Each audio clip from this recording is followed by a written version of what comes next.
And we are live. Mark, doing a quick sound check. How am I coming in? Sound great. Coming in loud and clear. Great, great. And you sound fabulous as well. Guys, I'm super excited to be with anybody who's watching this video on YouTube. This is something I've been looking forward to. I've known the speaker, my good friend, and who I hope is even a better friend over the coming years and decades. That's how I feel about this man, Mark, and his wife. But this is a reality check, and we're talking about the world of business. We're talking about the world of healthcare technologies. And I had this little idea planted in my head recently. You know, I need to do an interview with Dr. Mark Gordon. He's somebody I respect outside of the professional world that we work in, just as a person, as a good man, as a parent, as a husband, and as a phenomenal professional physician, also a professional, very successful network marketer. So, Dr. Mark Gordon, good to be with you today. Thank you, Seth. It's a pleasure to be here with you today. And, go ahead. Hopefully something that I say will resonate with somebody out there. I have no doubt of it. So, Mark, tell us, first of all, a little about yourself, personally, and then maybe leading into professionally. Sure. So I was born and raised in Minnesota, grew up there, did all of my schooling in Minnesota. So I'm used to the cold. Really cold up there right now. But I've always had an interest in medicine from a very early age, and I knew basically when I was in 5th grade that I wanted to become a doctor. And got to medical school, went through all of the training and so forth, specialized in internal medicine and then finally in cardiology. And had spent some time at the National Institutes of Health that kind of helped steer me in the direction of cardiology. And I just found the heart to be fascinating and something that I could understand and was very interested in. So that kind of led me in that direction. Then, you know, after I'd been in practice for probably about 10 years, I started to notice that medicine doesn't really do a good job at prevention. You know, we're good for crisis intervention management. If somebody has a heart attack, we can come in and put a stent in no time flat and get the artery opened up. But the bigger question is, why don't we do a better job at preventing things from getting broken in the first place? And so I had this epiphany one night. Well, actually, it was early in the morning, about 2 in the morning. I was doing an angiogram on a 42-year-old man who was having a heart attack. And I just said to myself, we have to do a better job at prevention. 42-year-olds shouldn't be having heart attacks at 2 o'clock in the morning. They should have them between 8 a.m. and 5 p.m., but they shouldn't be having them, period. If they're going to have them, it would be preferable to be between 8 a.m. and 5 p.m.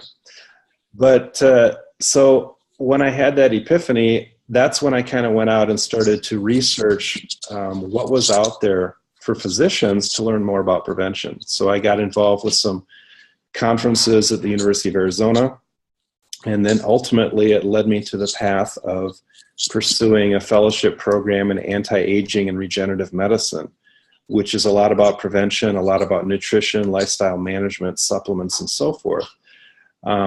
So when I first got introduced to LifeVantage, it was through the ABC News investigative report that we've all heard so much about.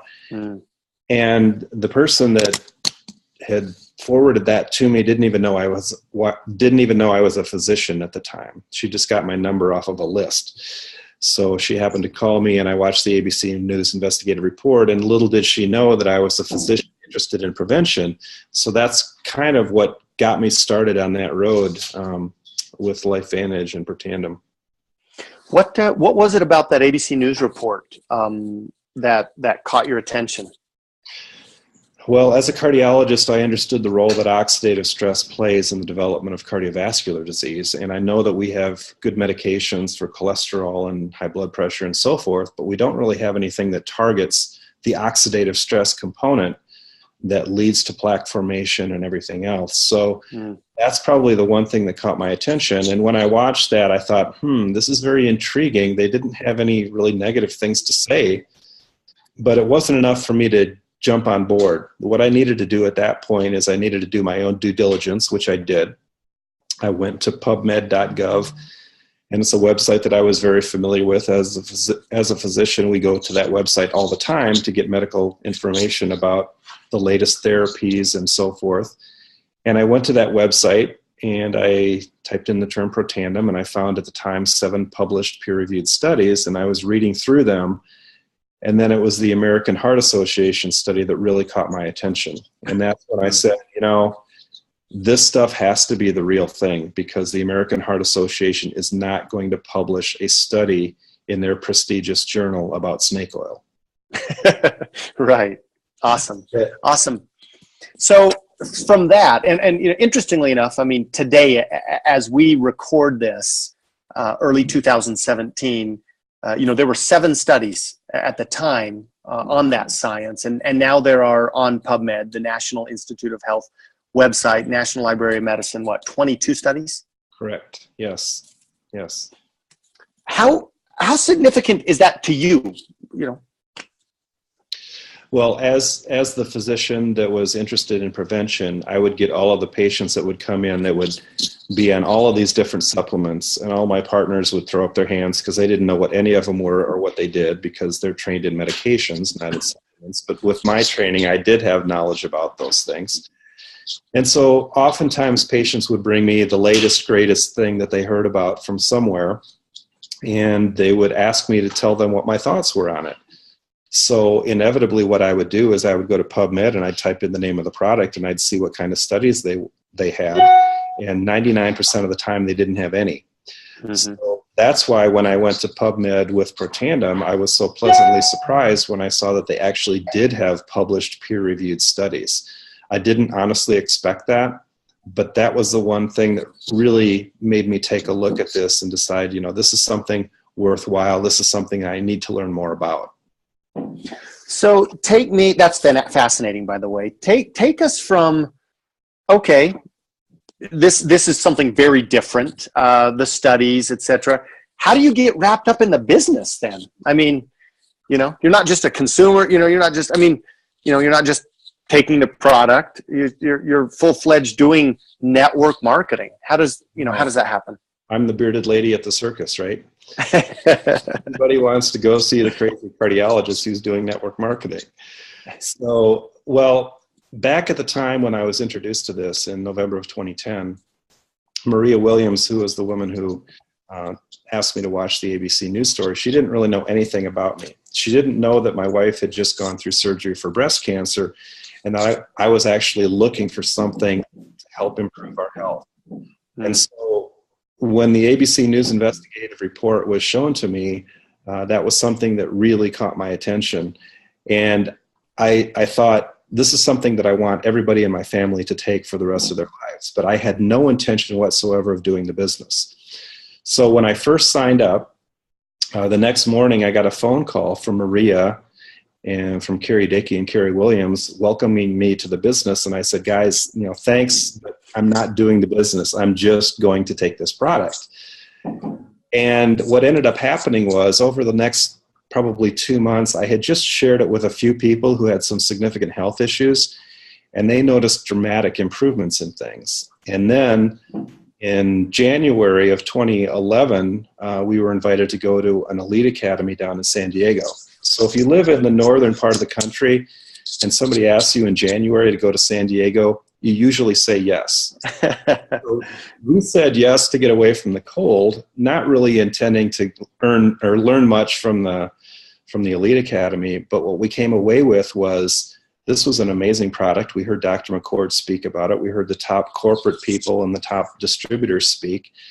And my wife and I at that point decided that, this is something that we could start as a plan B.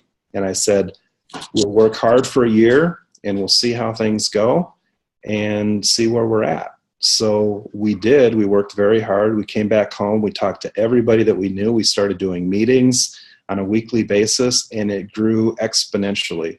And, when we saw that this is something that was real, that the money was real, that the business opportunity was real, and it was open to everybody, we started to pursue it more and more. And then after 5 years being involved with the company, I was blessed enough that we were able to have myself retire from cardiology and do this full time. And that's what I'm doing now. Wow. That's awesome. When you say, it's a good thing that conference wasn't in like, Detroit. Detroit. The conference is in Detroit. We're not having this conversation. That's right. That's right. Because if I'm not mistaken, I mean, did they fly you down to no. San Diego? No. I mean, you had to pay your way to get there. We paid our way, and we got a nice hotel to stay in when we were down there, and we just kind of used it as a mini vacation in the middle of the winter. And for those people who live in northern climates, you kind of have to do that for your own sanity. You have to go somewhere else, at least for a short time, to make it through the winter. Well, it's a good thing it wasn't in Salt Lake City. I mean, that's not known for being particularly warm. Could have turned it into a ski trip then, but okay, it was much more attractive. So you talk about, because I know some people, when they think about, doctors, I mean, healthcare professionals tend to be inundated, as you said, with products to try and network marketing products, right? Because there are a lot of network marketing products in the nutritional world. So you get involved in network marketing. How did you build your business? I mean, because you're a doctor, you're just able to plug and play, and you've got thousands of patients. I mean, I know some people think, if I could just get a doctor, and I don't think it's not really that way, right? No, in fact, because I was employed by a hospital, I was not allowed to talk to my patients about this. So the business that my wife and I built was completely outside of my medical practice. Now, that being said, there were patients of mine that wound up on the products, but it wasn't because I had actually been the person to speak with them about it. They heard about it from somebody else, but then they heard that I was an advocate for it, so that probably made it easier for them to say, yes, I want to get on board and start taking this. But we did it the old-fashioned way. We talked to family, friends, acquaintances, and enrolled people that way. We didn't enroll patients. There are some physicians who do. If they own their own practices, they can do that. But if they're employed by a hospital, chances are they can't. Right. Yeah, absolutely. So you did it the old-fashioned way, just like, the plumber or whoever, the business guy, the stay-at-home mom. Resistance to getting involved in network marketing. Did you experience any of that external resistance? Oh, absolutely. My colleagues thought that I'd lost my mind. They thought that this was crazy. Why was I doing this? This was a really bad idea. They thought that, Mark, you're above this. Why are you doing network marketing? And to go back a little bit, there was a dietitian that worked with me very closely, and she and I knew that some of my physician partners were putting some patients on supplements like fish oil and coenzyme Q10 and so forth. But unfortunately, patients would just go out to the hinterlands and buy their product, and you never knew if they were getting decent product or not. So we put together a proposal that we would sell it in the lobby of the hospital, just at a little kiosk, some high quality stuff, so we knew our patients would get the right stuff. Right. And so when we proposed that to the CEO of the hospital and to my partners, we were just shot down, and we were told that, doctors don't do that. Doctors don't sell supplements and blah, blah, blah. So I never really got buy-in from any of my partners on this. And some of them were very vocally resistant to my doing this, even though I wasn't doing it in the clinic. They just didn't like the fact that I was doing it outside of the clinic. How did you deal with that personally? Well, at some point, you just have to roll up your sleeves and have thick skin and say, it doesn't matter what they say. But there were times when it did get me down, when people that you work with and you trust and have respect for think less of you than you feel that they should. Yeah, that wears on you over time. But eventually you just have to develop thick skin and move forward and realize that they're not the ones that live your life. They're not the ones that are paying your light bill. They're not the ones that have to walk in your shoes. So you have to do what's right for you. Yeah, absolutely. Network marketing itself as a business model, unfortunately, sometimes in our industry, there's a lot of, and not just our industry. I mean, just people, right? Easier way. There's just an easier way. There's a faster way. get involved in, magic beans kind of a thing. Obviously, that's not network marketing. But others, who have maybe I think a positive and reasonable perspective say, listen, network marketing isn't perfect. It's not magic, but you said that one magical word, exponential growth. You don't get that in your regular business, no matter how many hours you work. I've heard people say network marketing isn't perfect. It's just better. It's just a better way. If you were to weigh in on just in general network marketing, and then what you found at LifeVantage, how would are you a proponent of network marketing? Are you a proponent of that model? Do you believe in it? Yeah, I mean, for most people, I think it is a better way. And most people are, as Eric Worre would say, coin operated, meaning that they go to a job, they get a paycheck. They stop going to a job, they stop getting a paycheck. But the beauty of network marketing is it gives you that residual income month after month. So if a family crisis arises and you have to be out of the picture for a month, you still get a check. So that's one way in which I believe that network marketing is better than the standard model. But there's network marketing and then there's network marketing. There's some really good network marketing companies and there's some really bad network marketing companies and there's some mediocre network marketing companies. Now, Pam and I had done another network marketing company prior to LifeVantage, but we never got very far. We didn't have any significant degree of success whatsoever. And when I look back on that experience and compare it to where we're at now with LifeVantage, there's a couple of key differences. One was the product that the other company we were in sold was expensive. It was about $150 a month for one person. Protandim is $40 a month per person. Number two, the scientific studies that we have with our products blow away everything else that's out there. And that's honestly the only reason that I decided to get involved with LifeVantage was because of the science behind our products. You mentioned the 22 peer-reviewed scientific studies.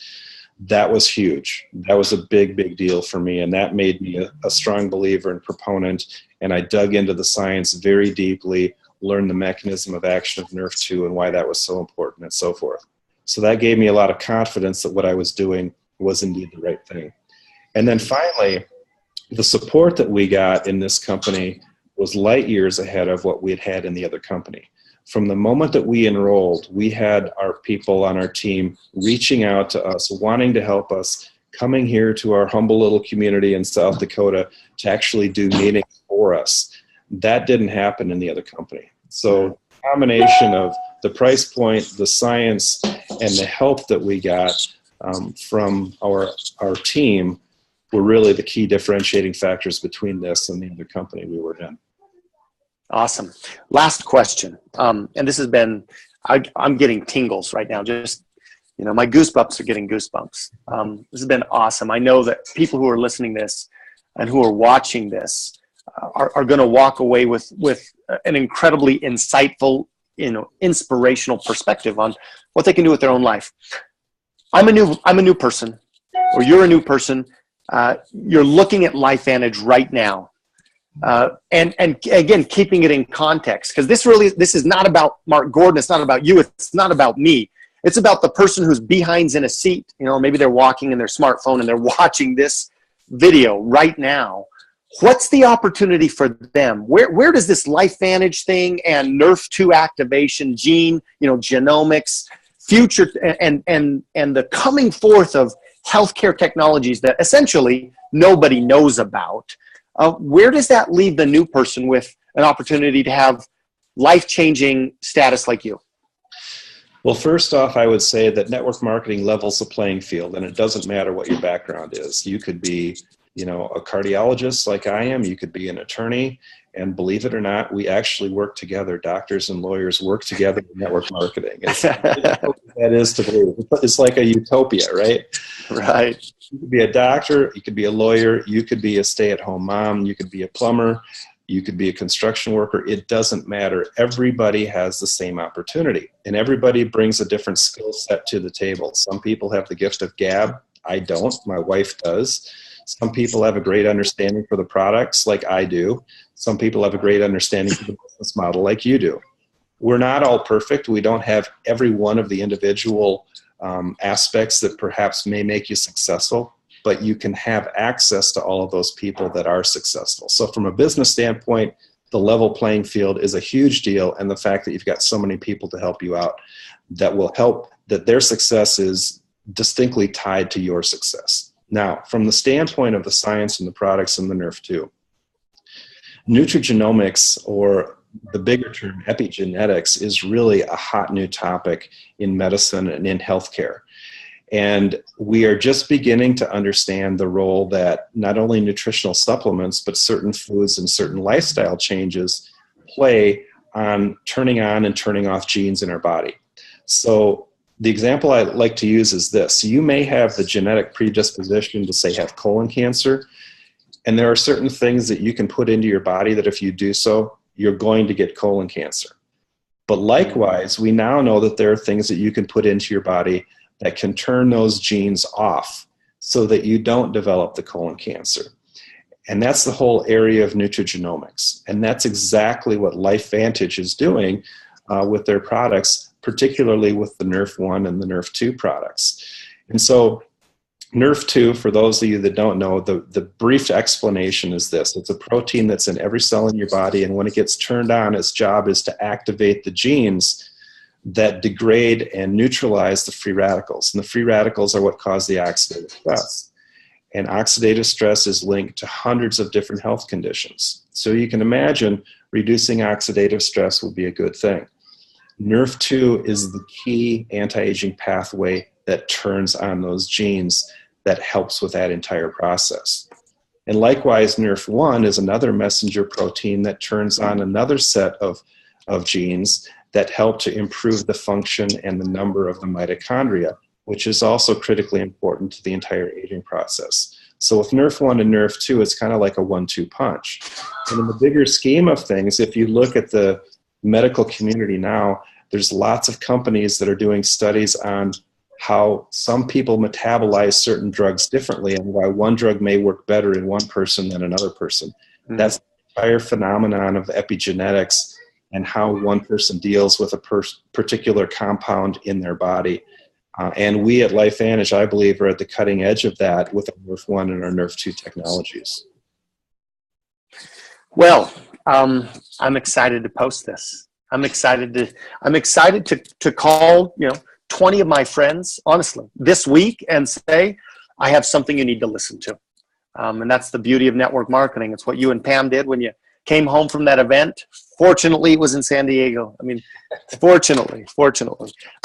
Mark, thanks so much for taking time, for being here, for educating me, for sharing your experience. And we look forward to many, many, many more years of wild success with people we have never even met yet. Thank you so much for your time, Seth. I appreciate it. Thanks. We're going to hit the stop button right now. All right.